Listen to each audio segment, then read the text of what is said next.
గతంలో ఏంటంటే ప్రభుత్వం ఇంట్లో ఎంతమంది పిల్లలు ఉన్నా ఒకరికే ఇచ్చేవారు. చంద్రబాబు నాయుడు గారు, లోకేష్ గారు, పవన్ కళ్యాణ్ గారు వచ్చిన తర్వాత చదువుకున్న పిల్లలందరికీ ఎంతమంది ఉన్నా ఇవ్వాలని చెప్పి నిర్ణయం తీసుకొని ఇవాళ ఈ కార్యక్రమానికి మొన్న కూడా చేశారు. ఇది రెండో దఫ. ఇవాళ మన స్కూల్కి వస్తే మన నర్సీపట్నం అని కాదు, రాష్ట్ర వ్యాప్తంగా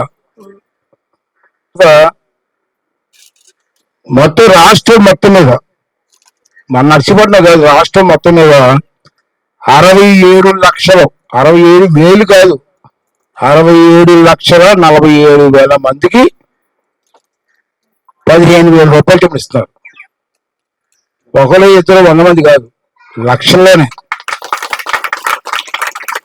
దీనికి ఎంత ఖర్చు అవుతుందంటే ప్రతి సంవత్సరం 10,120 కోట్లు అవుతుంది రాష్ట్రం మొత్తం మీద. వీళ్ళందరికీ ఇవ్వాలంటే 2,000 రూపాయలు మీ స్కూల్కి ఇస్తున్నాం. మనిషి దగ్గర 2,000 కట్ చేసి మీ స్కూల్కి ఇస్తాం లేదండి చెప్పండి. జీతాల కింద ఇస్తున్నాం. 13,000 రూపాయలు స్కూల్ డెవలప్మెంట్ కింద ఇస్తున్నాం.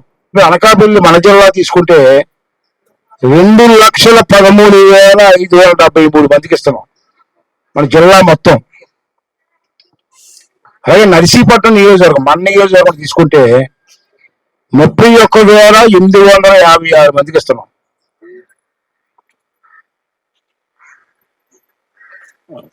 ఈ విధంగా రాష్ట్రం ఇస్తున్న కార్యక్రమం ఇస్తున్నాం. తర్వాత నేను కోరిక ఏంటంటే, సరే ఇవన్నీ ప్రభుత్వ పథకాలు కాబట్టి గవర్నమెంట్ ఇస్తూ ఉంటుంది. అదేది మా గొప్పతనం కాదు. చంద్రబాబు గారు, పవన్ కళ్యాణ్ గారు తీసుకున్న నిర్ణయం ప్రకారం మేము వారధులుగా మేము పనిచేస్తున్నాం. అయితే మిమ్మల్ని కోరిక ఏంటంటే, మాస్టర్లు ఉన్నారు, మీరు ఎంఏ గారు కదా, ఎంఈఓ, హెడ్ మాస్టర్, సీనియర్స్. మిమ్మల్ని కోరిక ఏంటంటే, ఇంత డబ్బు ఖర్చు పెడుతున్నాం కదా ఎడ్యుకేషన్ కి, ఇన్ని వేల కోట్లు ఖర్చు పెడతాం కదా, పిల్లల్లో ఐక్యూ ఎంత పెరిగింది? ఐక్యూ అంటే ఆలోచించే విధానం ఎంత పెరిగిందని చెప్తే నాకైతే సాటిస్ఫాక్షన్ లేదు. ఏం చెప్తుంటారు, వచ్చాను కాబట్టి అదేండి ఇదేండి, అది రంగులు వేసేవండి, ఈ రంగులు వేసేవండి, అలా మొక్కలు పెంచేవండి. అయ్యో కాదు, అసలు పిల్లల్లో ఐక్యూ ఎంత పెరిగింది, ఎడ్యుకేషన్ లెవెల్స్ ఎంత పెరిగాయి, ఆలోచించే విధానం ఎంత పెరిగింది, అది కావాలి మాకు. రంగులు చూపించేసి బాగుంది, అందంగా కనపడుతుంది గోళ్ళయ్యి, అది కాదు నాకు కావాల్సింది. అది ఉంటే మంచిదే, శుభ్రంగా ఉంటుంది. అయితే దాన్ని పెంచాలా అంటే తల్లిదండ్రులు అందరినీ ఎందుకు పిలిచామంటే, పిల్లలకి ఇచ్చేయచ్చు, మీరు రావాల్సిన లేదు ఇక్కడికి. మిమ్మల్ని అందరినీ ఎందుకు పిలిపించామంటే, మేము ముఖ్య తండ్రులని పిల్లల మీద మీరు ఎంత శ్రద్ధ చూపిస్తున్నారు అది నేను. ఆశగారు ఏముందండి, ఉదయం వస్తారు, సాయంత్రం చెప్పేస్తారు, పొమ్మంటారండి. స్కూల్లో ఆ పిల్లలకి ఎంత నాలెడ్జ్ ఉంది, ఏ సబ్జెక్టులో బాగుంది, ఏ సబ్జెక్టులో బాగోలేదు అని చెప్పి మీ తల్లిదండ్రులకు కూడా తెలియదు కదా. నేను చూస్తున్నాను, నేను ఇక్కడ చదువుకున్నామనే, ఇంటర్మీడియట్ వరకు ఈ స్కూల్లో చదువుకున్నాను, పక్క స్కూల్లోనే. ఇంటర్మీడియట్ తర్వాత స్కూల్ లేకపోతే నేను కాకినాడ పోయి చదువుకున్నాను. మా అబ్బాయిని కూడా విశాఖపట్నంలోనూ, హైదరాబాద్ చదివించారు. ఎందుకు చదివించంటే మనిషికి నాలెడ్జ్ అవసరం.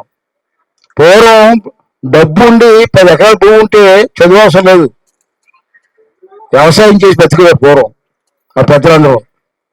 ఇవాళ వ్యవసాయం ఏం లేదు, ఉద్యోగం ఉంటే బ్రహ్మాండ లైఫ్ ఎంజాయ్ చేయొచ్చు. ఉందమ్మా నాలెడ్జ్ ప్రకారంగా పిల్లలు బ్రహ్మాండంగా చదువుకుంటున్నారు, ఐక్యూ ఉంది.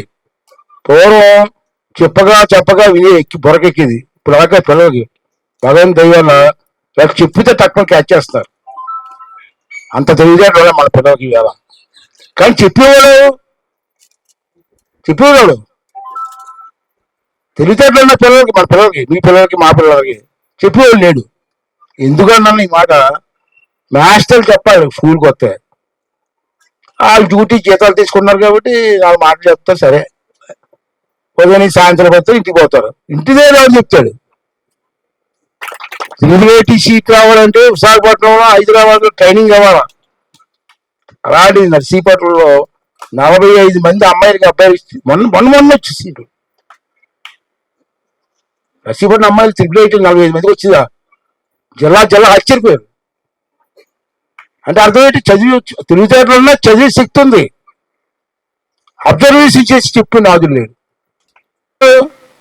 వాళ్ళని చెప్తే చెప్పేస్తాను అనుకుంటారు, మీరు రారు. మన బిడ్డలు చదివించుకుని బాధ్యత తీసుకోవాలని చెప్పి మరి 2 మాటలు చెప్పడానికి వచ్చానమ్మా. ఎడ్యుకేషన్ నడుస్తుంది.